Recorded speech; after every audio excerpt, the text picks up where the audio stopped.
tuned in to another edition of Buzzin' exclusively here on Grammy Pro.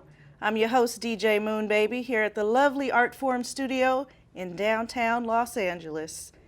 And I am here today with two-time Grammy winner Lecrae. Well. How you doing? I'm doing wonderful. How are you? I'm good. I'm so glad to have you. Oh, it's an honor. It's always good to be here. I haven't seen you in a while. I know, it's been a long time, right? 2 Grammys later. Yeah. Congratulations. Yep, I got to come visit you more often. I left your office, and after that, it was all good. It was like rubbing a lucky toad, right?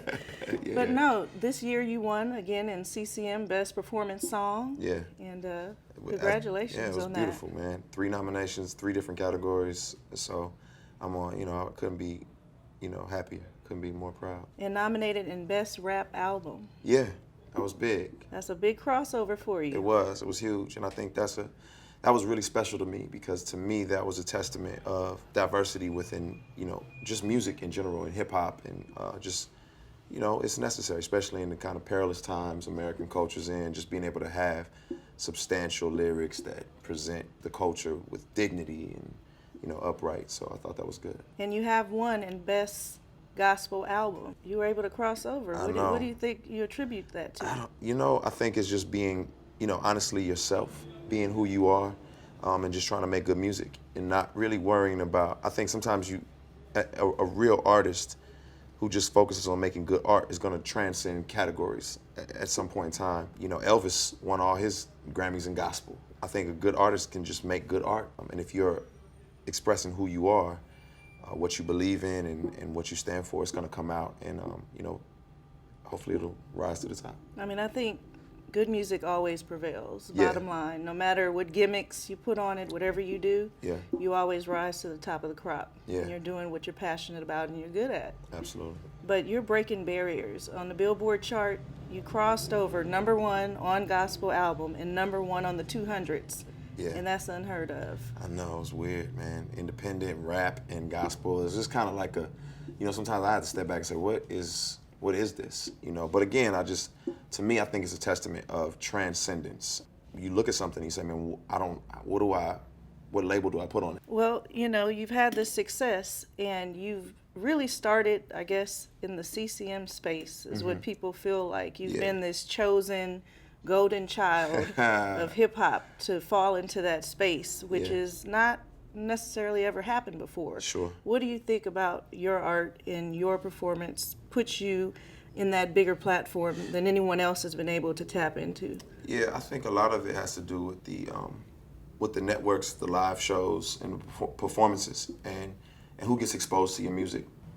Got to do everything from the biggest CCM festivals where there's 40,000 people there to Essence Festival this year, and so I think it's just who gets exposed to your music, and doing some of those festivals in CCM have allowed me to, people connect with my faith and what I stand for and what I believe in, and they appreciate the music and the representation. And then I think too, hip hop has a way of just being very upfront and bold and passionate. When you grow up listening to stuff like Public Enemy and they're real bold and passionate about what they believe in, you adopt those things. And for me, my faith and all that God has done in my life is a part of who I am and the fabric of who I am, so it comes out of my music.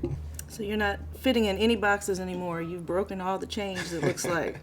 Yeah. Which is amazing. Yeah. So you went over to Europe, you just got back from your tour there. What was that like? That was amazing. One, I didn't anticipate the fanfare that I was going to experience. So they knew who you were? Yeah, that was crazy. And I would say for any artist, you really should like really focus on your international platform as well as your national platform. So Anomaly is pretty much your biggest album to date, but you've had pretty much all #1 albums. Yeah. What do you think this album gave the public that the other albums didn't to make it as big as it was? Anomaly was just unapologetically me. So I think in the past, I've been just really trying to find my lane and what I need to do. Done songs with, Erica Campbell and Shaka Khan, stuff with B.O.B., and just trying to organically figure out who I was. And so on this album, I kind of wanted to block out a lot of features and really just come clean and say, man, this is what I'm wrestling with. This is who I am. I told a lot of personal stories on the song Good, Bad, Ugly.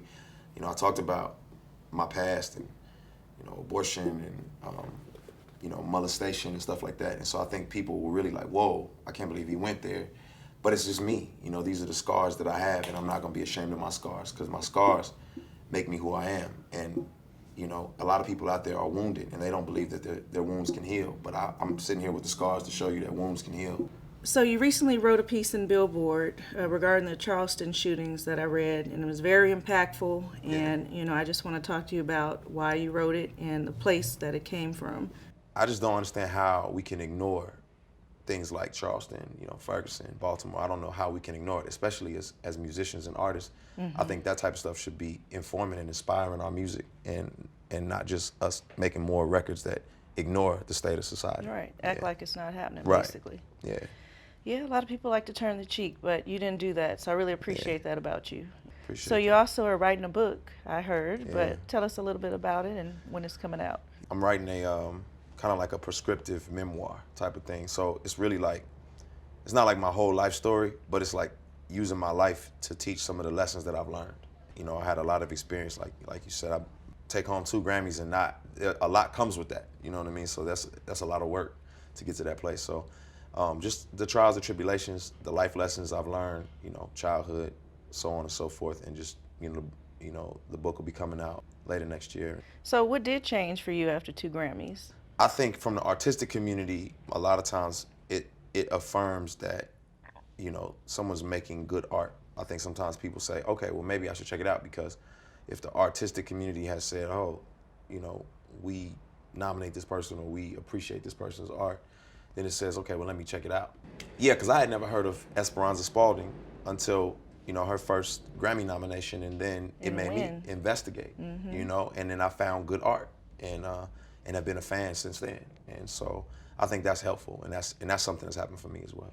I remember you were in the cypher on the BET hip hop circle, with those guys, and it was like, oh, look, this dude is in that circle, and he's like a Christian artist, So how did you feel coming into that zone with those guys? Once you reached that level, is the respect there now the way that you want it to be? Yeah, I actually enjoy people kind of not expecting much, because as a Christian, it's kind of like people are like, oh, is art gonna be subpar?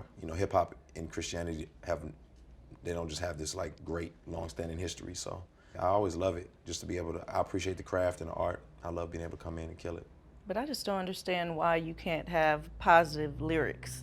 Right. That's my thing. It's like, why does the parental guidance sticker have to be on everything? Right. I would prefer to hear something positive. Sure. So I feel like you're giving that outlet, especially to children, women, families, people that want to hear that style of music, but don't want, what comes with it necessarily. Right. I mean, that's why you got to stand strong and be yourself in the midst of it all. That's the weight that I carry, but it's all good. I enjoy it, and it's a lot of people coming up, behind me too. So a lot of people are freer to be themselves. You got Molly Musics and Tori Kelly's, who are very uplifting and positive, and they don't mind being, who they are and representing themselves. So I love it. I love Tori. I just discovered her. I saw you did something recently, a show with her. Yeah, she brought me out at a Nashville show, so it was good. So you'll see something in the future. Yeah, we have to get her in a chair right here next time. So do you have any dream collaborations with anyone? I know you've named a list of people you've worked with, and is there anyone on the wish list, top of the list right now?